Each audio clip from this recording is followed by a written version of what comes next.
Di pusat kota Saribuah, terdapat jalan utama yang berkilauan, terbuat dari irisan buah naga dan batu kerikil orange. Disinilah tinggal Nyonya Nanas emas berpakaian anggun dan bermahkota. Mencerminkan kemewahan, Nyonya Nanas emas sangat menjunjung tinggi keindahan dan kesempurnaan. Ia adalah simbol kebanggaan dari kota Saribuah. Namun di seberang kota, jauh dari jalan kilau yang ramai, terdapat daerah perkampungan sederhana. Jalanan di sana terbuat dari tanah liat biasa dan selalu becek serta berlumpur. Inilah jalan kecil Kiwi, tempat tinggal keluarga Kiwi berbulu coklat yang sederhana. Suatu hari, Pak Belimbing dan Nyonya Nanas harus pergi ke suatu daerah kota sayuran, namun harus melewati jalan berlumpur. Bapak Belimbing, seorang tetua, mewakili otoritas, adalah sosok yang ditugaskan menjaga ketertiban kota. Ya ampun, jalannya beda dengan kota kita. Di sini penuh lumpur. Lihat, yang tinggal di sini jalan sangat berlumpur dan rumahnya sebuah kiwi. Mereka akhirnya melewati jalan Kiwi, namun ada suatu hal yang mereka tidak sadari saat melintasi jalan itu.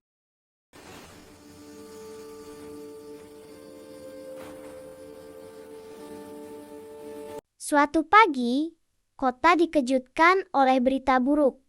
Kunci emas, kota simbol kepercayaan dan kekuasaan, telah hilang. Kunci itu terakhir dipegang oleh Bapak Belimbing saat pergi ke kota sayuran. Bapak Belimbing yang panik dan tertekan. Ia menyusuri jalan termasuk jalan berlumpur. Dia ingat sempat melintas di sana sebelum kunci itu hilang. Ia tidak sendirian, tapi ditemani si Nyonya Nanas. Kemarin kita berjalan di lumpur. Ia menduga kunci itu jatuh di lumpur, tapi ia terlalu tua dan malu untuk mengadu kotoran itu. Nyonya Nanas emas yang khawatir reputasi kota dan dirinya tercoreng, membantu ke jalan berlumpur itu. Ya ampun, siapa yang mau mencari yang mungkin sudah hilang di sini? Bapak Belimbing dan Nyonya Nanas emas tampak bingung. Sementara itu, di dekat jalan lumpur itu ada Kiwi kecil dan ayahnya yang sedang mempercantik rumah dan jalan dengan hiasan bunga. Saat mereka berbicara, Kiwi kecil, sosok kecil berbulu dari keluarga Kiwi, mendengar percakapan itu. Tanpa banyak bicara, Kiwi kecil berlari ke tengah lumpur. Melihat Kiwi kecil menjatuhkan diri ke dalam lumpur, Nyonya Nanas emas terlihat jijik. Sementara Bapak Belimbing menahan napas penuh harap. Kiwi kecil dengan tubuhnya yang lincah dan berbulu, ia mencari di jalanan berlumpur manapun. Dalam beberapa saat, muncullah ia kembali ke permukaan. Seluruh tubuhnya kini penuh lumpur. Bapak Belimbing segera mengambil kunci itu dengan rasa syukur yang mendalam. Sementara Nyonya Nanas tertunduk, karena selama ini ia memandang rendah terhadap jalan berlumpur dan warga yang tinggal di sana.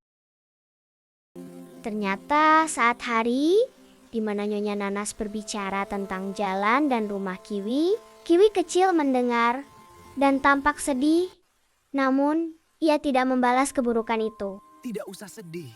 Nanti kita hias jalan berlumpur ini. Nyonya Nanas emas melihat Kiwi kecil yang tersenyum riang, berdiri tegak di tengah lumpur, lalu tersadar. Keindahan sejati bukanlah mahkota atau gaun emas, melainkan ketulusan hati. Sejak hari itu, jalan kecil Kiwi tidak lagi dipandang rendah. Justru, jalan berlumpur itu menjadi pengingat bagi seluruh warga kota Saribuah bahwa nilai seseorang tidak diukur dari kebersihan luar saja, melainkan dari keberaniannya untuk berbuat benar dan hati yang bersih. Nyonya Nanas emas selalu mengajarkan tentang keindahan yang berkilauan, tapi ia angkuh dan memandang yang lain rendah. Tiba di hari ada anak kecil dari jalan berlumpur mengajarkan kita kejujuran, keberanian, dan kebersihan hati demi kepedulian pada orang lain. tanpa membalas keburukan.